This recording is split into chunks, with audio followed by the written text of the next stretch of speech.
What's up, YouTube? Capital G here, doing another episode of decks to strongly consider picking up. And if you're unfamiliar with this series, because I haven't done it in a little while, essentially this is a series where I talk about an archetype that is vastly under the radar, and I kind of give my views and opinions as to why you guys should strongly consider picking these cards up, picking this archetype up, or at least looking into it, because sometimes I feel like the archetype is just going to vastly improve. Sometimes I like the matchups with future decks and archetypes that are going to be released very soon, and I just feel like the arrow is pointing up on these archetypes, and Fluffals is the deck we're going to be covering today.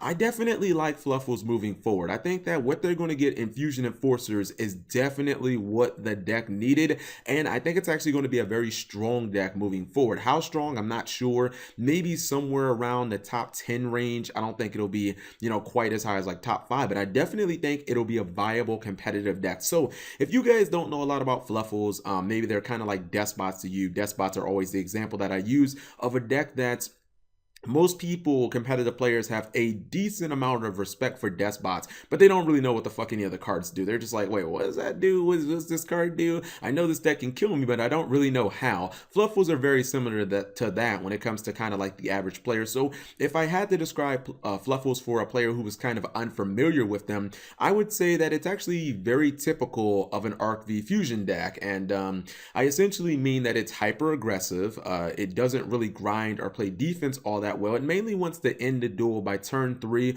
almost all the time, because the deck is kind of predicated on summoning its boss monsters, clearing the board, and then doing massive damage with other boss monsters. Very similar to other fusion decks of this era, Shadows and Lunalights. Obviously, Ritual Beasts were the exception to the rule by far, because they're kind of a deck that is predicated on a whole bunch of back row and traps and kind of playing defensive and outgrinding the opponent rather than doing a mess of damage. Fluffals is not like that at all. It's very similar to something like Lunar Light. So Fluffals hasn't been a deck that a lot of people have really been playing. I've seen a lot of people splashing it in kind of like with the Herald of Perfection engine, and kind of like the kind of, I guess you can kind of call it like a Cyber Angel Herald deck, mainly because a lot of these guys are fairies. They kind of have a lot of synergy with Ritual Sanctuary, etc., etc. But Fluffals were mainly in their prime, kind of between Clash of Rebellion and Dimension of Chaos, because they actually had a very, very good Cosmo matchup. Mainly it was due to Fight for Sheep, and the fact that Fight for Sheep could easily get to 2800. You could crash with things like Forerunner. Your opponent's Forerunner would not be able to activate its effect, and then your Fight for Sheep would just come right back, and you could just keep on rolling. It actually was kind of like a counter matchup at one point, but then, as the meta kind of shifted, Cosmo got some cards like Cosmojo and Dart Destroyer, which obviously hurt the Fluffal deck, and it became a little bit harder for the deck to compete.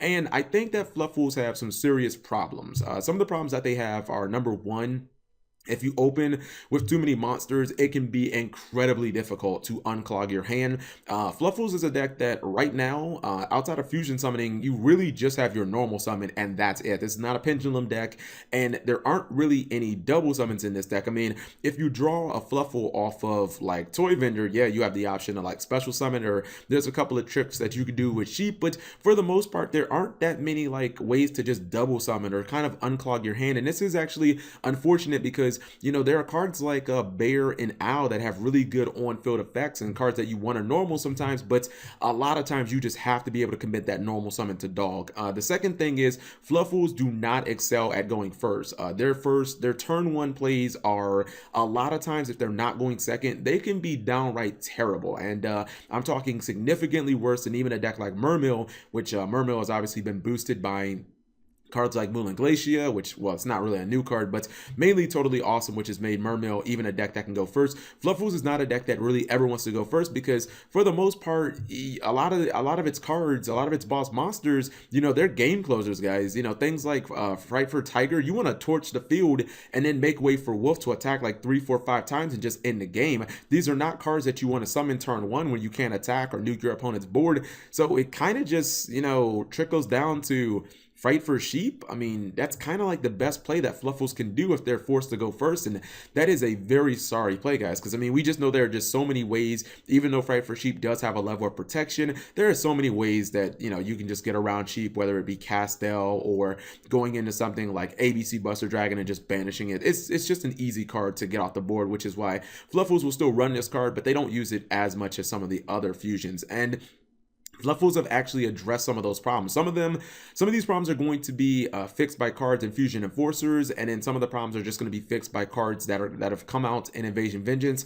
The last problem I think that Fluffals really have is they don't really have any inherent traps that work all that well. You can try Solemns. You know how I kind of say that Solemns fit in everything.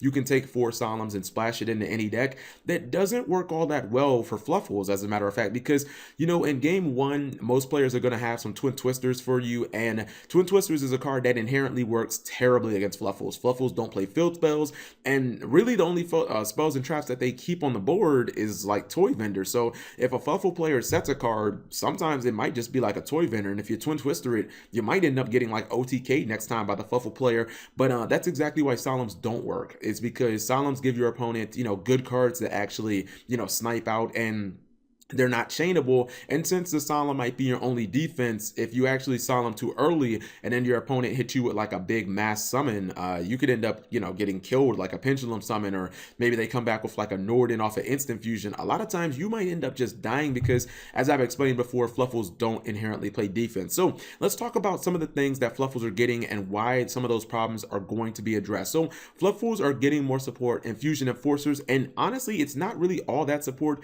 They're getting 2 kind of like supplemental monsters to go in the main deck. Both of them are excellent in Octo and Penguin, and then they're getting a nice Dante-ish card, a very high defensive card, but also has some offensive potential in Fright for Kraken. So let's talk about Kraken for a second. Kraken is good because as of right now, it's pretty much the easiest Fright for monster to summon out of all of these guys. It can be made with any Edge-Up monster.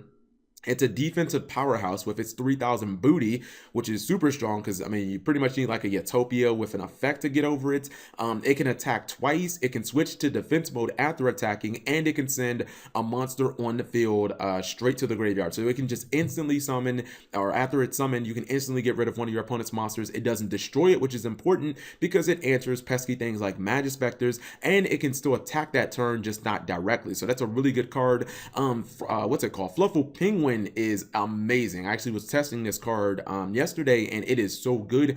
What Fluffal Penguin allows Fluffals to do is unload those clogged hands. You know those hands when you have dog but you want to summon something else? Well, now you can actually get your double summon. You know, all you have to do is just summon Penguin. You can trigger the effect, and now you don't have to feel so bad about, you know, summoning things like Owl or summoning things like Bear and not having a monster on board to try, you know, to try and fuse with, or to kind of do stuff with, or to even do like XC plays with, because you know, Fluffal Penguin will be here, and the XC plays are going to be here too now, because you can easily summon Fluffal Penguin, then you can summon Dog out of your hand. Dog will obviously trigger its Stratos effect, and then you can go into like an XC play. These cards go in the graveyard, maybe you use them for Fright for Fusion. So this card allows you to unclog your hand. In addition, when it's used for fusion material, you get a draw 2 cards and then discard 1, which is super good because if you discard things like Toy Vendor, it'll instantly trigger. You can get Wings into the graveyard, that'll just let you draw a bunch of cards. If you have a Toy Vendor all the way on the already on the field, it is a very, very good card that definitely speeds the deck up a lot more. Penguin, I would say it's a card that just adds speed to the deck. And then Fluffal Octo is a card that adds consistency. When this card is sent to the graveyard, you can actually take your banished Fluffal monsters, and you can put them in your graveyard. This is good because you guys know if you use Wings early in the duel, a lot of times you'll end up banishing like a Wings and a Bear, and being able to put them back into the graveyard could mean that you can trigger another Toy Vendor that's face up on the field, or you could end up just using like more resources, or you can have a bigger kind of summon for things like Fright for Fusion, which can just mean 2 additional attacks for something like Wolf, and that can be all the difference in a game. You know, 2 more attacks off a Wolf, that can basically be like an OTK. So Fluffals are definitely getting more consistency and more speed. Now let's talk about turn 1 and how Fluffals are actually able to kind of go first now and actually have some decent fields. So since Fluffal Penguin does happen to be a level 4 water monster, this obviously opens up the plays for Bahamut Shark and Totally Awesome, and it's mainly because Fluffals already run instant fusion. It's something that inherently works in the deck because the deck already had level 4s to begin with. Like, you already had Fluffal Dog, so the XC plays for Norden were already there.